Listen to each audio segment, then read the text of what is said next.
चुनाव के परिणाम आएंगे तभी मिलेगा। अच्छा, अभी मुख्यमंत्री जी दावा कर सकते हैं, मैं भी कह सकता हूँ इस बात को, लेकिन मैं इतना जरूर कह सकता हूँ कि पिछले 13 के बाद की जितनी 13 के चुनाव में जो घोषणाएं की थी, चाहे वो किसानों की ऋण माफी का विषय होगा, बेरोजगारी भत्ते का विषय होगा, लोगों के लिए रोजगार के नए अवसर उपलब्ध कराने की बात होगी, बिजली की पानी की कीमतों में वृद्धि नहीं करने का विषय किया होगा, इनमें से एक भी विषय पूरा नहीं हुआ।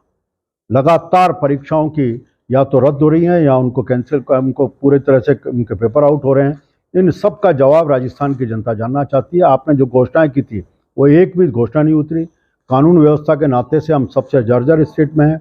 हम वहाँ खड़े हैं जब महिला दुष्कर्म का विषय राजस्थान की विधानसभा में उठता है तो मुख्यमंत्री के प्रतिनिधि के नाते जो वरिष्ठतम मंत्री विधानसभा में जवाब देते हैं वो कहते हैं कि मर्दों का प्रदेश है, और उस समय उनकी कैबिनेट के सभी मंत्री ठठा ठठा के हंसते हैं। उस समय राजस्थान सारा शर्मिंदा होता है।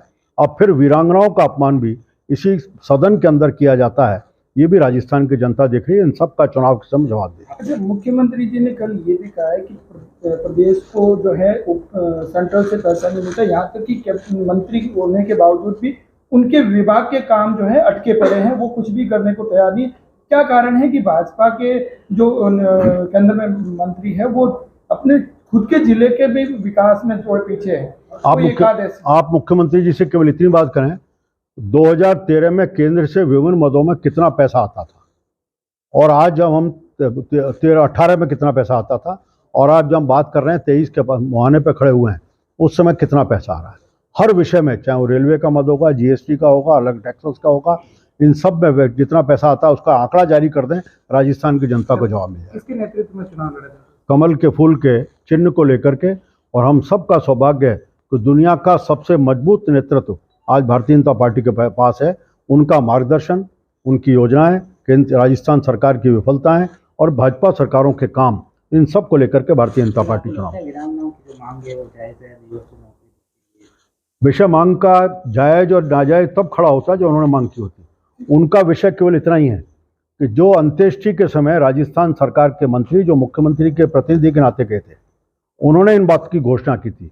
वीरांगनाएं कहती हैं कि उन घोषणाओं को अमल कर दो, और मुख्यमंत्री जी को एक ही बात का जवाब देना है कि 3 वीरांगनाएं 3 मिनट का समय मिलने के लिए मांगती हैं, और वो उनकी पत्नियां हैं जिन्होंने इस देश की रक्षा करते हुए अपनी शहादत देने का काम किया। मुख्यमंत्री बहुत संवेदनशील अपने आप को कहते हैं। क्या 3 मिनट का समय नहीं था उनको बात करने के लिए, और रात को 3 बजे ऐसा क्या कारण था उन तीनों वीरांगनाओं को उठा करके आपने दूर दूर फेंका? इन सब का जवाब आज।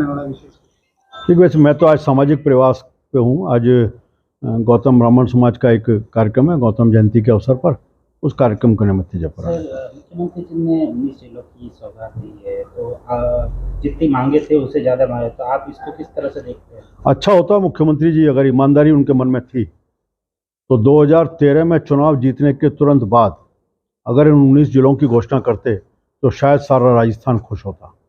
इनकी परिणति कैसे होगी इसका एक ही उदाहरण है। लगभग हर बजट में मुख्यमंत्री जी ने कोई ना कोई घोषणा खुली, अपना पिटारा खोला है, जादू का डंडा घुमाया है, लेकिन वो पता नहीं क्यों धरातल पर नहीं पहुंचा।